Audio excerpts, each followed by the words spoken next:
ग्लोबन synthesis is basically the third step in the formation of haemoglobin. और ये होती कहाँ पे है, ये स्पेसिफिक राइबोसोम्स पे होती है, ठीक है। और आरबीसी स्पेसिफिक राइबोसोम्स जिन्हें हम कहते हैं। अब इसमें से हर जो रेड ब्लड सेल होता है ना, उसमें कुछ स्पेसिफिक जीन्स होती हैं। 4 अल्फ़ा जीन्स होती हैं, 2 ज़ीटा जीन्स होती हैं, 2 बीटा जीन्स हैं, 2 डेल्टा हैं, 2 एप्सिलॉन हैं और 4 गैमा जीन्स हैं। इनकी प्रोडक्ट्स क्या हैं? Alpha, zeta, beta, delta, epsilon and gamma globin chains. अब देखिए हीमोग्लोबिन चेन, अल्फ़ा चेन जो है इसका सिंबल ए है, बीटा का ये आपको नज़र आ रहा है, ठीक है। डेल्टा का सिंबल है, एप्सिलॉन का है, गैमा एंड ज़ीटा। अब सबसे पहले क्या होता है, जो एम्ब्रियोनिक डेवलपमेंट होती है और जो फीटल डेवलपमेंट होती है, वन बाय वन जो है ये जीन्स एक्टिव होंगी। सबसे पहले ज़ीटा से अल्फ़ा में जीन एक्टिव हो जाएगी, उसके बाद epsilon, gamma, delta and then beta. अब यहाँ पे क्या है, हीमोग्लोबिन के कुछ आप कह लें ग्लोबल चेन सिंथेसिस के कुछ पार्ट्स हैं। गोवर वन, गोवर two, Portland basically embryonic development के स्टेप्स हैं। गोवर वन में कौन सी जीन्स जो हैं वो एक्टिवेट होती हैं? 2 ज़ीटा और 2 एप्सिलॉन। गोवर टू में कौन सी होती हैं? 2 अल्फ़ा और 2 एप्सिलॉन। पोर्टलैंड में कौन सी हैं? 2 ज़ीटा और 2 गैमा। ये बेसिकली आप कह सकते हैं कि जो हीमोग्लोबिन हमने कहा ना टेट्रामर है, तो गोवर वन में कौन सा टेट्रामर होगा? 2 ज़ीटा का, 2 एप्सिलॉन का। गोवर टू में कौन सा टेट्रामर है? 2 अल्फ़ा का और 2 एप्सिलॉन का। इसी तरह जो फीटल हीमोग्लोबिन है उसमें 2 अल्फ़ा और 2 गैमा हैं, जबकि हीमोग्लोबिन जो अडल्ट है उसमें 2 अल्फ़ा और 2 बीटा चेन्स मौजूद हैं जो कि ग्लोबिन का टेट्रामर बना लेती हैं। एप्सिलॉन और ज़ीटा ग्लोबन्स ये अपेयर होती हैं during the embryonic development.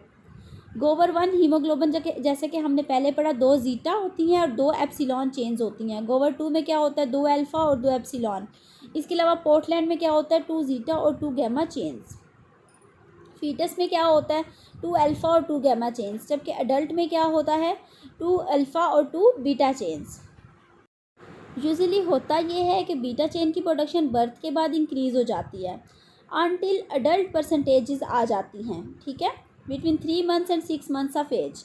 All normal adult जो होते हैं ना, उनमें हीमोग्लोबिन की कौन सी चेन्स हैं? 2 अल्फ़ा हैं और 2 बीटा हैं। हीमोग्लोबिन एडल्ट में 2 अल्फ़ा चेन्स होती हैं, 2 बीटा चेन्स होती हैं, ठीक है। और 95 से 97% अडल्ट हीमोग्लोबिन को काउंट करती हैं। ये हीमोग्लोबिन A2 की अगर हम बात करें, उसमें 2 अल्फ़ा चेन्स हैं और 2 डेल्टा चेन्स हैं। ये 2 से 3% होती हैं टोटल एडल्ट हीमोग्लोबिन का। हर जो ग्लोबल चेन होती है, ग्लोबल चेन, इसका लिंक होता है हीम मालिक्यूल के साथ। हर ग्लोबल चेन का लिंक होता है हीम मालिक्यूल के साथ और उससे क्या बनता है? हीमोग्लोबिन बनती है। इंटायर हीमोग्लोबिन मालिक्यूल में अब क्या क्या होता है? 2 अल्फ़ा चेन्स होती हैं, 2 बीटा चेन्स होती हैं और 4 हीम ग्रुप्स होते हैं। इसके अलावा जो ऑर्डर है अमाइनो एसिड्स का ग्लोबल चेन पे, वो क्रिटिकल है हीमोग्लोबिन मालिक्यूल के स्ट्रक्चर और फंक्शन के लिए। यानी जो एक स्पेसिफिक ऑर्डर दिया गया है अमाइनो एसिड्स का, अमाइनो एसिड उसी ऑर्डर में होने चाहिए। अगर वो उस ऑर्डर में मौजूद नहीं है तो जो हीमोग्लोबिन का स्ट्रक्चर है और फंक्शन है वो ठीक तरह से परफॉर्म नहीं होगा। इसके अलावा जो रेट है ग्लोबल सिंथेसिस का, वो डायरेक्टली रिलेट करता है किसके साथ? रेट ऑफ पोरफायरन सिंथेसिस का। जितनी ज़्यादा पोरफायरन सक्रीट होगी उतनी ज़्यादा ग्लोबन जो है वो भी सक्रीट होगी, ठीक है। इसके अलावा आयरन अपटेक के साथ इसका कोई रिलेशन नहीं है। आयरन एकामुलेशन जो है ना, वो रेड ब्लड सेल में आपको पता है फेरेटिन की फॉर्म में होती है।